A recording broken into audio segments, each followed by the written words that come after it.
রাসূল সাল্লাল্লাহু আলাইহি সাল্লাম তিনি বলছেন, দুই জুমার মাঝে যে দিনগুলো এসেছে, অর্থাৎ এক জুম্মা থেকে আর এক জুম্মার মাঝে যে দিনগুলো এসেছে, এই দিনগুলোর মধ্যে যে গুনাহগুলো অর্জন হয়েছে, এই গুনাহগুলোকে আল্লাহ রাব্বুল আলামিন ক্ষমা করে দেন। আজকে এখানে যারা আপনারা উপস্থিত হয়েছেন, আপনাদের উচিত ছিল, আমি যদি মনে করি জুম্মার দিন আজানের আগে উপস্থিত হওয়া, যারা জুম্মার দিন আগে মসজিদে উপস্থিত হবে, 4টি থেকে 5টি শর্ত সাপেক্ষে রাসূল সাল্লাল্লাহু আলাইহি সাল্লামের ভাষ্য অনুযায়ী বোঝা যায় যে বান্দার জীবনী থেকে আল্লাহ রাব্বুল আলামিন গুনাহ খাতা ক্ষমা করে দেবেন।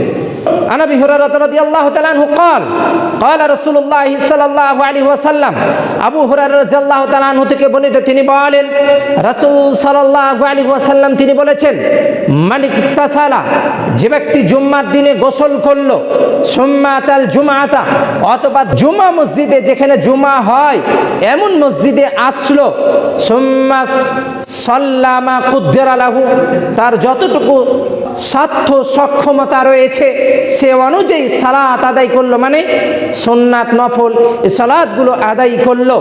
তারপর কি করলো? ফাসসামা, একটি হাদিসে এসেছে ফাসসামা, সে খুতবা শ্রবণ করলো। অন্য একটি হাদিসে এসেছে যে ওয়ানসাতা হাত্তা ইয়াফরুগা মিন খুতবাতিহি, সে চুপ থেকে ইমাম সাহেব যতক্ষণ পর্যন্ত খুতবা শেষ না করলেন তার আগ পর্যন্ত, শেষ সময় পর্যন্ত তিনি চুপ থাকলেন। সুম্মা ফায়ুসাল্লিয়া মাআহু, আবার ওই মুসাল্লি ইমাম সাহেবের সাথে জুমার সালাত আদায় করলেন। এখন রাসূল সাল্লাল্লাহু আলাইহি ওয়াসাল্লাম তিনি তাকে ঘোষণা দিচ্ছেন, গফিরা লাহু মা বাইনাহু ওয়া বাইনাল জুমাতিল উখরা ওয়া ফাদলা সালাসাতি আইয়াম। রাসূল সাল্লাল্লাহু আলাইহি ওয়াসাল্লাম তিনি বলছেন, দুই জুমার মাঝে যে দিনগুলো এসেছে, অর্থাৎ এক জুম্মা থেকে আর এক জুম্মার মাঝে যে দিনগুলো এসেছে, এই দিনগুলোর মধ্যে যে গুনাহগুলো অর্জন হয়েছে, এই গুনাহগুলোকে আল্লাহ রাব্বুল আলামিন ক্ষমা করে দেন।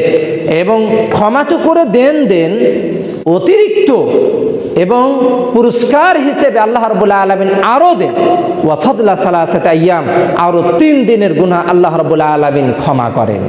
সুবহানাল্লাহ। আমাদের আজকে সমস্যা কোথায়? আমরা জুম্মার দিন আজানের আগে চেষ্টা করব, আপনি অন্তত 5 মিনিট আগে আসুন, এসে 2 রাকাত সুন্নাত পড়ুন, তারপর মনোযোগ সহকারে ইমামের খুতবা আপনারা শ্রবণ করুন।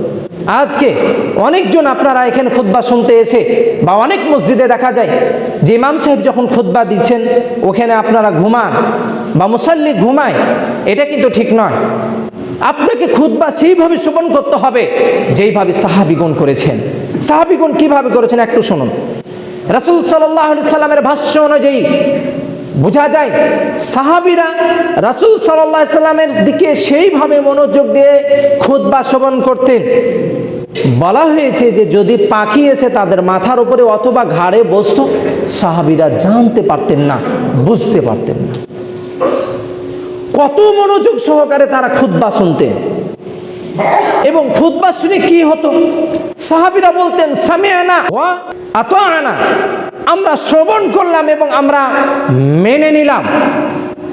কিন্তু পক্ষান্তরে যারা কাফের মুশরিক ছিল তাদের ভাষ্য ছিল সামি'না ওয়া আসাইনা, আমরা শ্রবণ করলাম কিন্তু আমরা অস্বীকার করলাম, আমরা মানলাম না। আজকে যে বিষয়গুলোর উপরে আমি খুতবা প্রদান করলাম, আপনাদের আমলগুলো কি সাহাবীদের মতো হবে? আপনাদের কি ভাষ্যটা কি সাহাবীদের মতো হবে, না সে সময়ে যারা কাফের ছিলেন, মুশরিক ছিলেন, তাদের ভাষ্য অনুযায়ী হবে? যদি আপনারা সাহাবীদের সেই মান মর্যাদা, সাহাবীদেরকে যদি মূল্যায়ন করতে চান, তাহলে আপনাদের ভাষ্য হবে সামি'না ওয়া আতা'না, আমরা শ্রবণ করলাম এবং মেনে নিলাম। তাহলে আপনাদেরকে জুম্মার খুতবা আজকে আমি যা বললাম, আপনাদের জীবনীতে, আমাদের জীবনীতে আমাদেরকে বাস্তবায়ন করতে হবে। এটা থেকে মুখ ফিরিয়ে নেওয়ার কোনো অবকাশ নেই। সুতরাং আসুন আমরা জানো, যেই যখন খতিব তিনি যে বিষয়ের উপর খুতবা দিবেন, যখন আমরা শ্রবণ করব, আমাদের সামর্থ্য অনুযায়ী আমরা সেই খুতবাগুলো আমাদের জীবনে বাস্তবায়ন করার চেষ্টা করব ইনশাআল্লাহ। আল্লাহ রাব্বুল আলামিন আমাদেরকে সেই তৌফিক দান করুন। আল্লাহুম্মা আমিন।